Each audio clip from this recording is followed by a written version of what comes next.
right, it's a pleasure to always report to the delegates, and it's good to see everyone.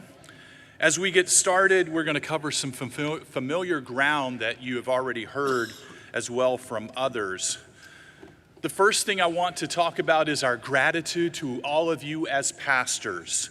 Without a doubt, I think we've all had the hardest 15 months maybe of our life, definitely of our ministry. And in the midst of that, many of your actions made all the difference for Randall House, for how we are today, where we are, and for what we're going to talk about moving forward. When we think about what happened, we know at least 75% of our churches stopped meeting for a period of time during the pandemic. Some for a few weeks, some for as long as 9 months, some even longer. However, only 25% of the churches stopped ordering because of not meeting. And when we recognize that, hey, we don't need curriculum, I understand that. That's a stewardship decision. I don't fault anybody for, okay, at the beginning, cash is very important. We got to preserve. We got to make sure we're good. And in that process, though, 25% continued to be that number as we move forward. 3/4 of you continue to order, even though you knew you were not going to have small groups or Sunday school or life group. For that, we are grateful. That helped sustain us. It meant a world of difference, and I can tell you our team is incredibly humbled by your actions and your attitude towards your discipleship arm of Free Will Baptist.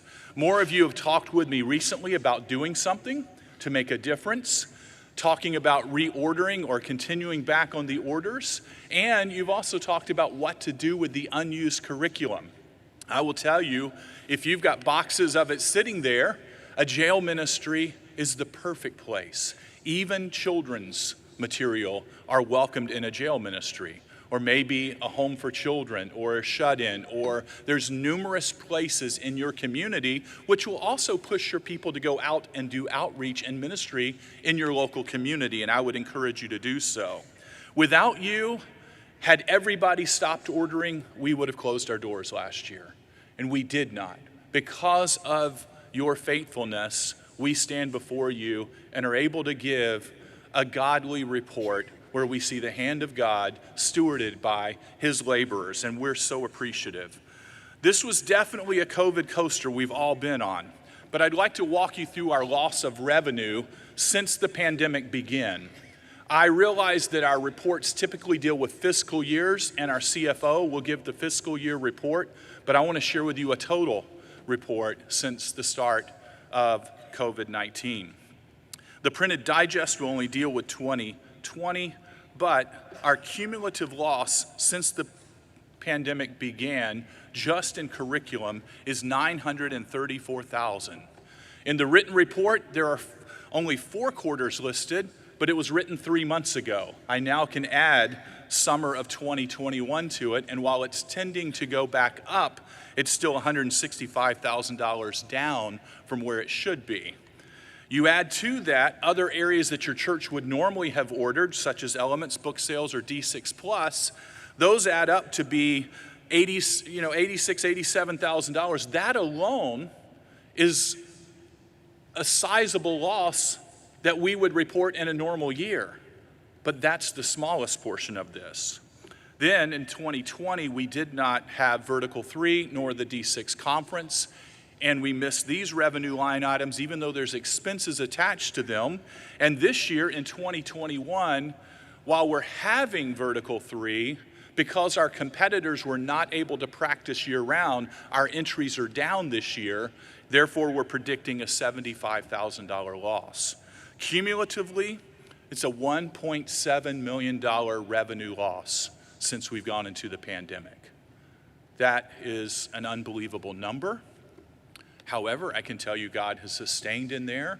We were really good stewards of what we had, and you will notice in our report that we only have an $87,000 loss for fiscal year 2020. So that's God be the glory for that. Let me share with you how this number stacks up against other income items that are not normal for us. Yes, we had a $1.7 million loss of revenue, and you're sitting there going, but didn't you get PPP loans? So yes, we did. We had 2 of them. We did get grants. The foundation was gracious enough to extend a $100,000 operational grant to be used as needed through COVID. We got another $10,000 from a separate source, and that allowed us to now report an unrecouped loss of $907,000. That's our actual shortfall in our revenue, still a sizable number. What I'd like to do is bring Michael Lytle forward. He's our Chief Financial Officer. He's going to give our audit and present our budget.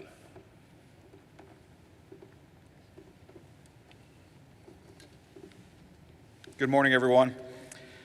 The Randall House report begins on page 94 of your digest. The report includes the auditor's letter expressing an unmodified, unqualified opinion, and as Terry Hill, our auditor, likes to say, that's as good as it gets. There also our comparative budgets are included in that report, and I will begin my report on page 91.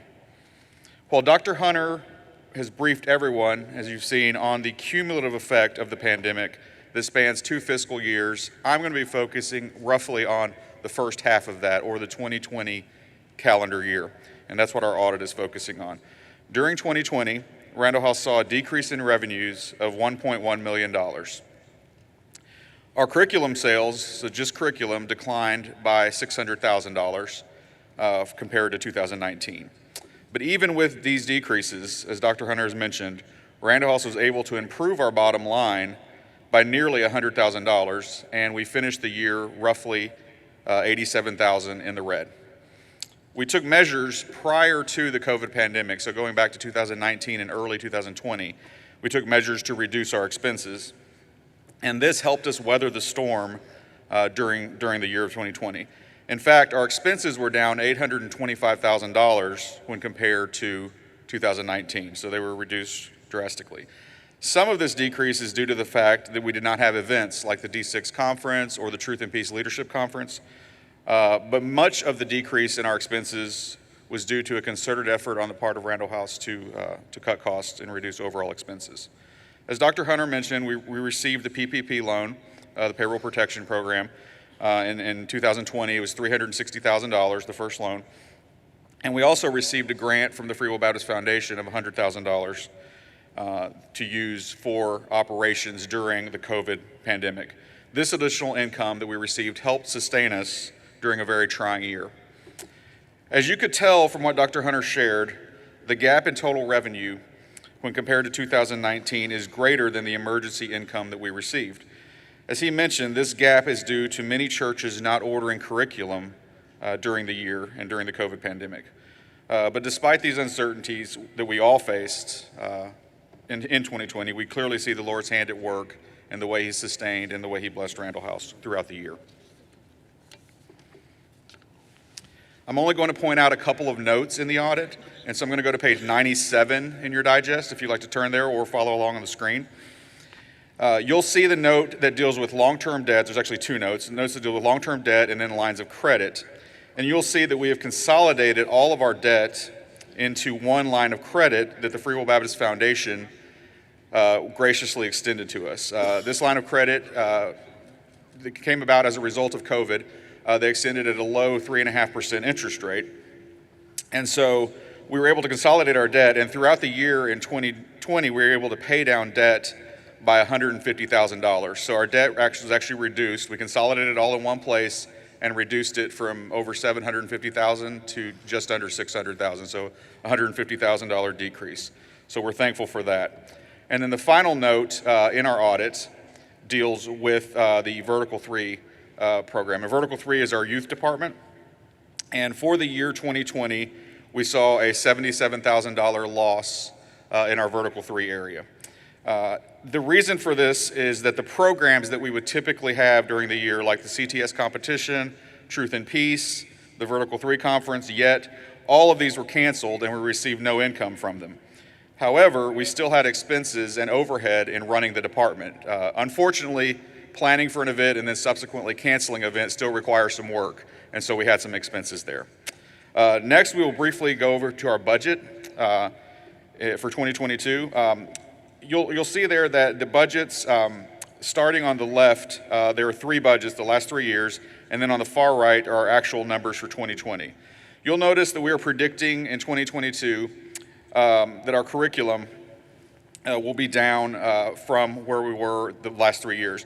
We expect our curriculum to rebound some in 2022 from where it was in 2020 as churches start to come back more from COVID, but we don't expect it to be back up to pre-COVID levels in 2022. We hope we're wrong about that. We hope the curriculum does bounce all the way back, but we're not budgeting that way.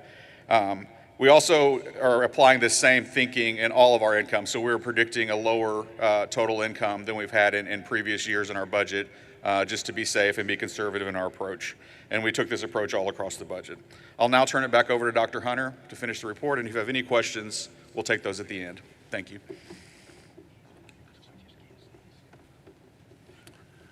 So as we begin to move forward, and our plan for moving forward is very much like the bridge sitting just about 100 yards from us. You know, the I-40 bridge has a crack in it, and they had to suspend traffic, otherwise it could have been catastrophic. COVID, for many of us in our churches and in our organizations, magnified a pre-existing weakness. And we face the same thing. We've known for about 5 years we needed to move into the development arena and begin fundraising to supplement our products and our services. In fact, we're one of the last denominational publishers to do so when we compare to other people. God has been very, very good about sustaining us with our existing products, our services, our conferences, where many others have already been in the fundraising for nearly a decade. And so as we look at moving forward, I cannot tell you how much I'm trying to emphasize the urgency of what we're saying. This is a paradigm shift for Randall House. I've reported to you for nearly 20 years, and I have been super cautious with my words. I have told you things that you did not want to hear. I have told you things that you did not believe would come about in areas as it relates to bookstores or conferences or the power of family discipleship. But I hope by this point I've garnered some change in my pocket, and I'd like to spend it all today. And I'm going to ask you to help Randall House as we move forward. Here's our plan. As COVID revealed the pre-existing need, we are now going to shift and become reliant on both sales and gifts. Our solution is not to get us through the pandemic. This will be part of our permanent DNA and fabric as we move forward. This is not a rescue. This is a new posture. We will continue into the area of fundraising. We were founded and have continued to operate as a 501c3. We are a nonprofit organization. Just because a nonprofit sells materials does not negate the fact that we still are a nonprofit. And all gifts to us are tax deductible. We are now going to be presented to this body as part of co-op, which we will receive 5.5%. The printed document will say 4.5%. It's a little confusing, and Dr. Moody will be able to explain that. But each agency has sacrificed between 0.5% and 1% to place us into co-op, which should yield between $25,000 and $40,000 on an annual basis. But that's still far short of where we need to be, and so therefore we're seeking designated giving from people both personally and inside church budgets. As we look at this, I want to share with you ways pastors are already valuing Randall House. There's a pastor in Alabama who called and said, you know what? We're giving 10% of our total income to denominational ministries, and we're breaking it down in the following manner.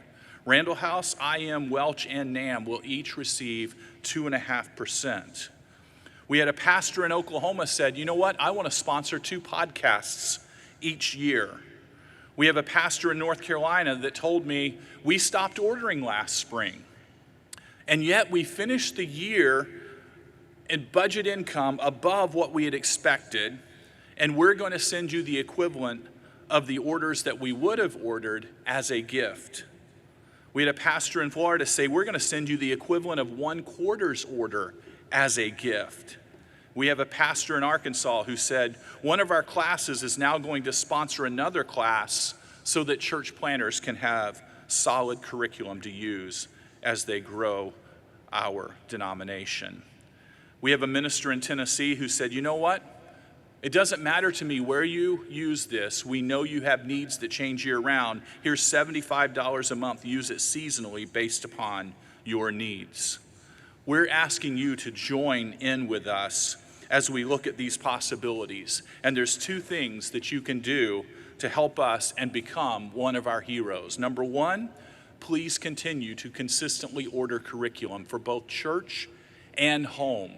If we've learned one thing about discipleship, it's that it doesn't just exist in the church. And if the only materials and resources we're placing into our people's hands are the church, we're continuing to silo and say that it's not about culture and it's not about a way of life. The second thing is we're asking you to put Randall House in your monthly budget, both personally and as a church. We built a website. It's at d6hero.com. You can go there and look at all the things that we do.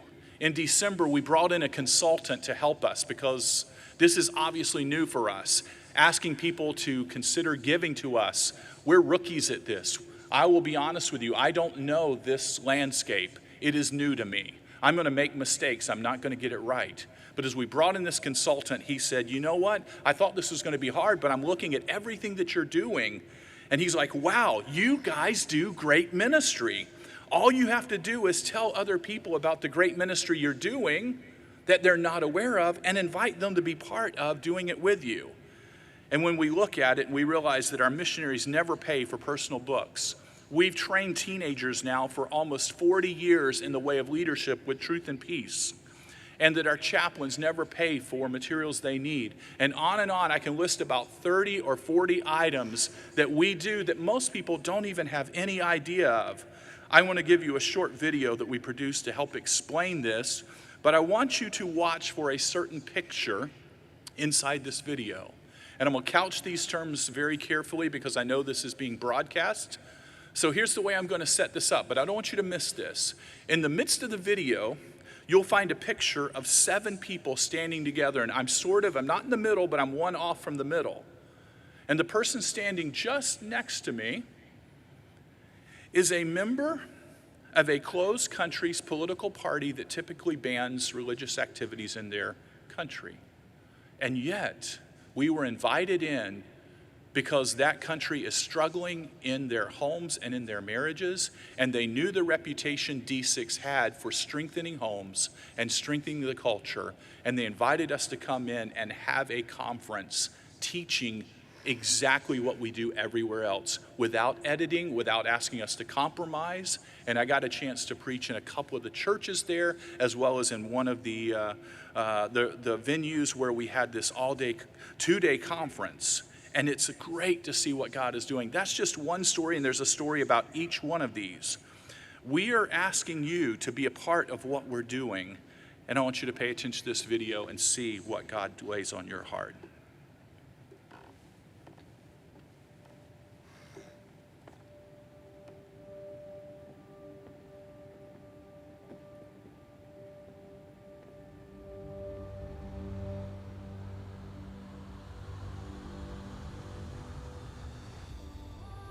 Heroes emerge from unexpected places. They identify bigger causes than themselves as they sacrificially show up, making it happen without seeking recognition. Randall House and D6 Family Ministry works behind the scenes as a non-profit organization because we have heroes who are difference makers, committed to generational discipleship in their church and around the world. We are looking for heroes who make it possible to ensure discipleship and family ministry changes our culture for generations to come. You can help D6 reach into countries like Singapore, South Korea, Malaysia, France, China, India, and Indonesia. As God raises international leaders, D6 brings Deuteronomy 6 principles and practices by providing discipleship curriculum and training events to the nations.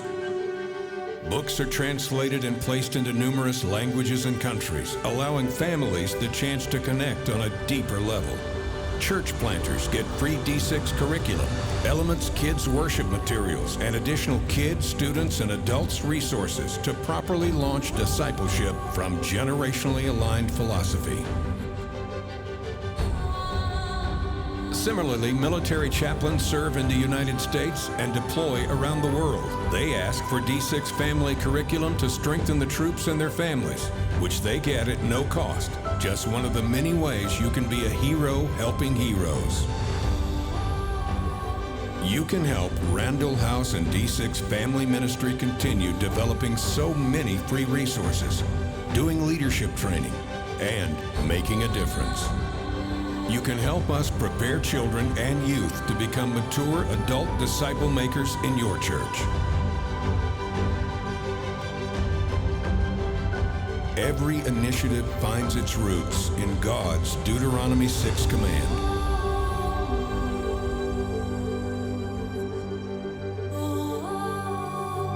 Many thanks to our heroes who courageously invest their financial resources to make a difference.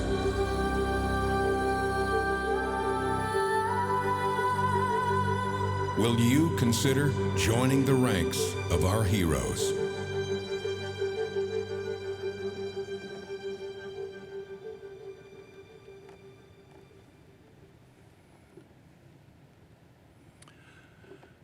I'm going to ask if you would to pull out your phones for a moment. If you'll get them ready, I think we've all become very QR code savvy. And if you'll turn on your cameras, I'm going to let you point it at this QR code. And then later, at your convenience, you're going to have that menu where you can scroll down and see all the amazing, great ministry items that we're doing.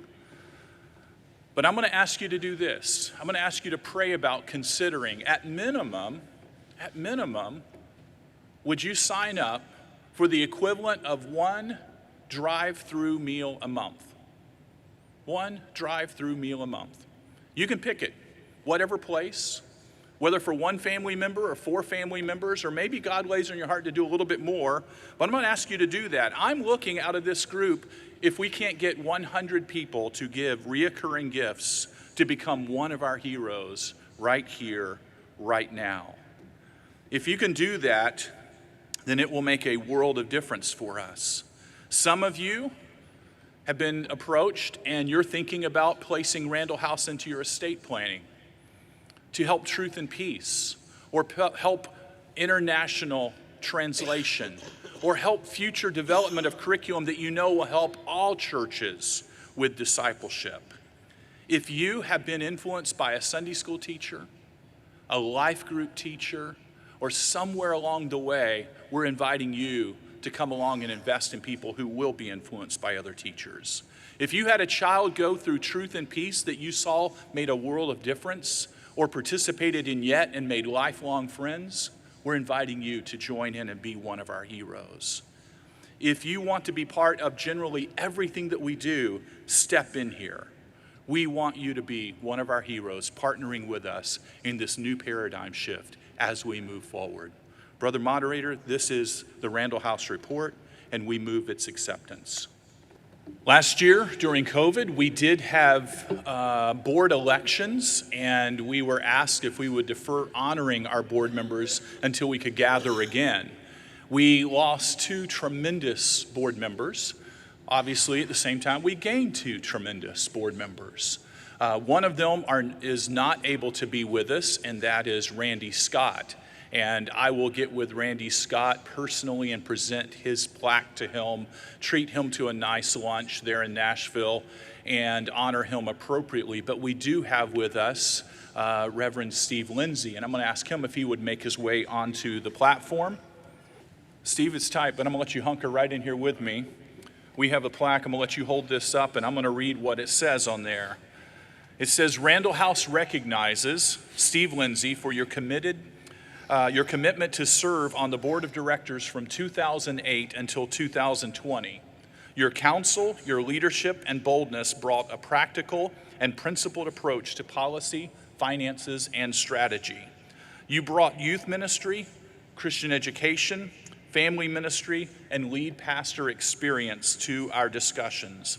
When you spoke, people listened, and outcomes were affected. Likewise, you faithfully represented the entire denomination to the board and the body of Christ. On behalf of our denomination who elected you to serve, we are grateful for your influence and the impact on Randall House team members, along with every person who cares about evangelism and discipleship. And we seek to fulfill our mission of building believers through church and home. Your mission and your voice will be missed. Thank you, friend. Thank you. Appreciate you. Yes, sir.